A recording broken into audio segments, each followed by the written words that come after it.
What is the nature of the matter on which the Honorable Marcoleta rises? I wish to formally react to the speech of the good mayor of the city of Baguio, Benjamin Magalong. The Speaker, the Honorable Marcoleta has 10 minutes. Thank you, Madam Speaker. The Bible says, do not judge, and you will not be judged. Do not condemn, and you will not be condemned. On July 3, 2023, the City Mayor of Baguio spoke before the personnel of the Philippine National Police at its headquarters in Quezon City in its flags raising ceremony.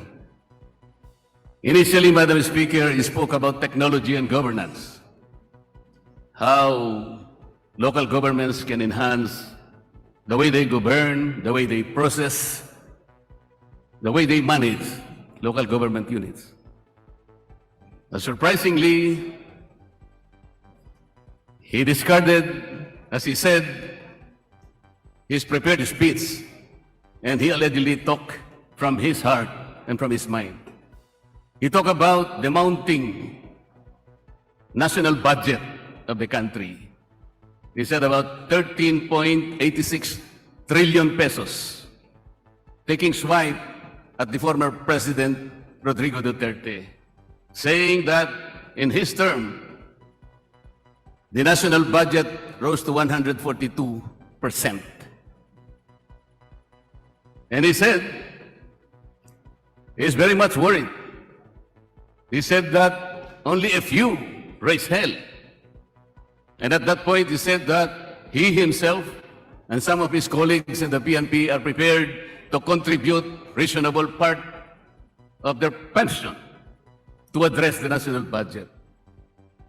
But suddenly, he turned and pointed like an accusing finger to the legislature.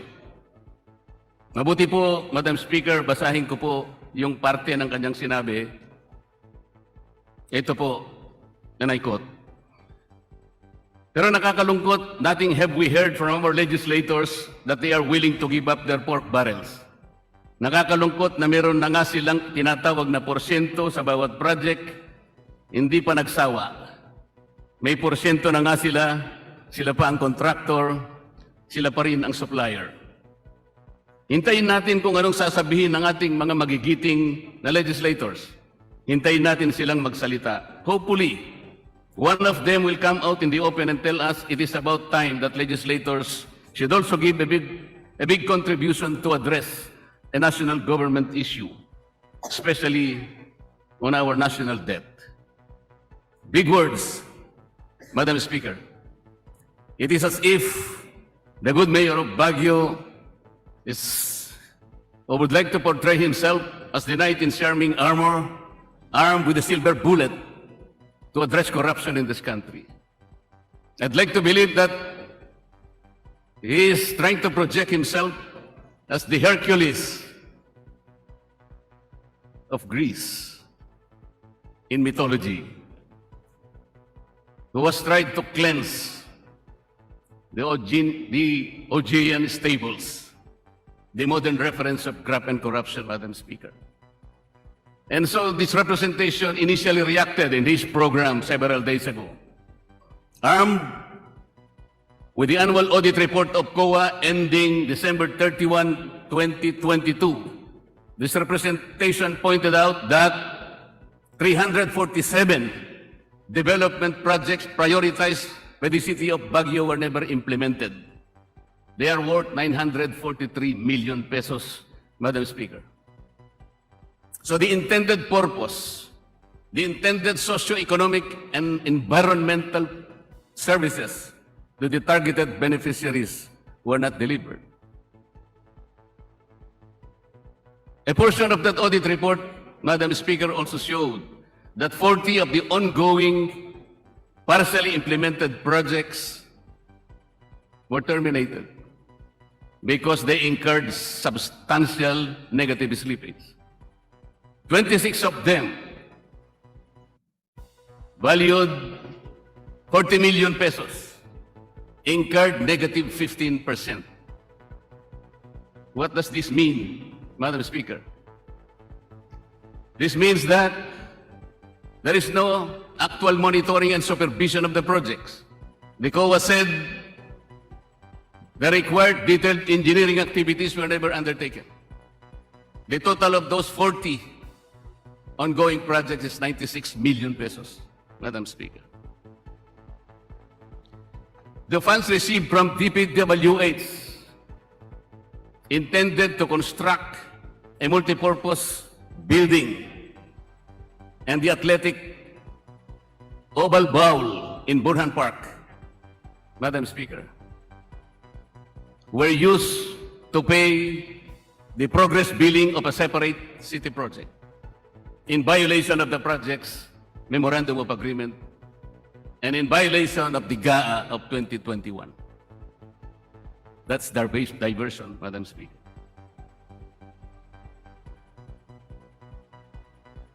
Madam Speaker, the accounts of the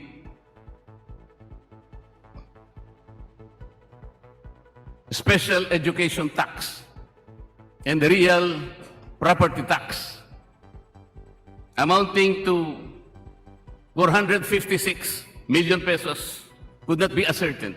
Why?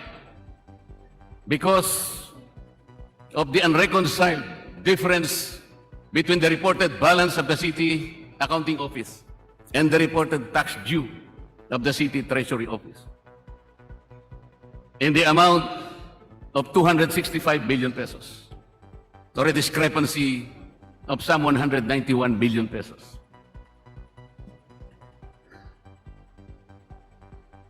By December 31, 2022, the total unsettled notice of disallowances and charges, Madam Speaker, as audited by COA, totaled 235 million pesos.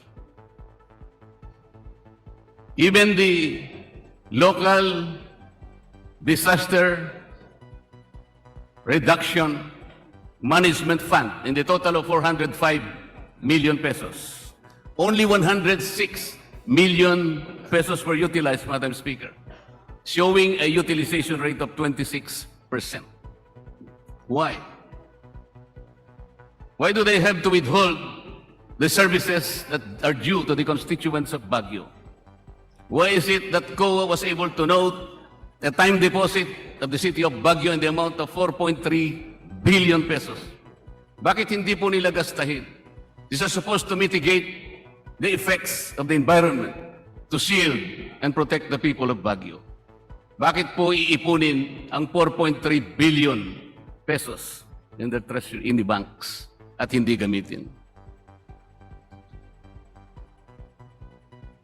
Hinamon ko po siya sa aking program, sabi ko, if you're listening, Mayor Magalong,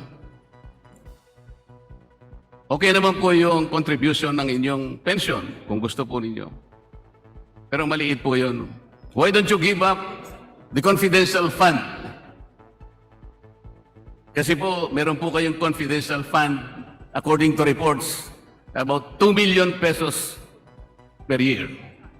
Siguro magsimula po kayo doon, and then kung meron po kayong maitulong at na iba pa, makausap niyo ibang mga mayors. Whatever amount that you will be able to produce, I will ask the leadership of Congress to match that. Maybe 5 times of the amount that you will be able to produce, so that we can address the problem of our national budget. Pero wag kang magpaparatang. Do not point the accusing finger to the legislature. The legislature is much more greater than the sum total of its parts. Do not generalize. With this qualified accounts of COA, Madam Speaker, the case of Mayor Magalong is like the pot telling the kettle black. Para pong sinabi po nung palayok, o ikaw kawali, ang itim-itim mo.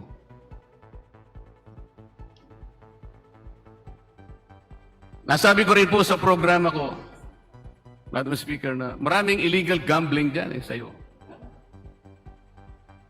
Doon lamang sa harap po ng City Hall, doon sa Otek Street, right at the tip of the nose of the Mayor of Baguio City, meron pong pasugalan doon. In Dapay, in Legarda area, doon sa Kayang Hilltop, in Magsaysay area, sa Buknawan, ang dami pong pasugalan. Inamin niya po yun. Sabi niya, hindi ko naman problema yung mga pasugalan. Trabaho ng pulis yan. Sino po ba ang naglalagay ng pulis sa isang syudad, Madam Speaker? Hindi naman ako kanya kumukuha kung ano man ang nagaganap sa pasugalan.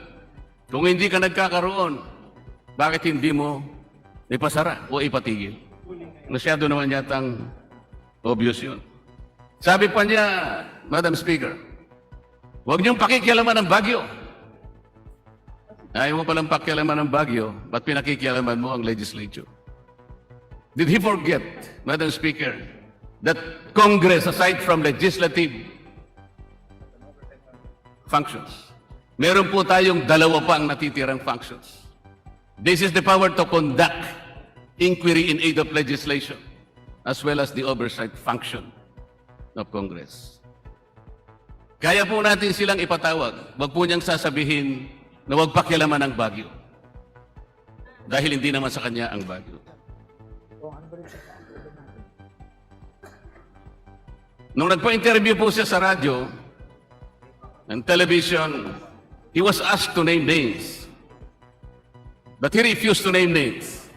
Ang sabi po niya, I cannot do that. If I name names, I will be put in a very, very adverse situation. How come that he so appeared like he cares about our country, that he loved the country, that he showed patriotism and heroism? But he cannot face, he's not brave enough to face the consequences of his action. Madam Speaker, there was a challenge posed by the Bible thousands of years ago. He who is without sin should cast the first stone. In all due respect and in all candor, Madam Speaker, I do not believe that the mayor of Baguio City has the moral integrity or the rectitude to cast the first stone. No one is, Madam Speaker. Thank you very much.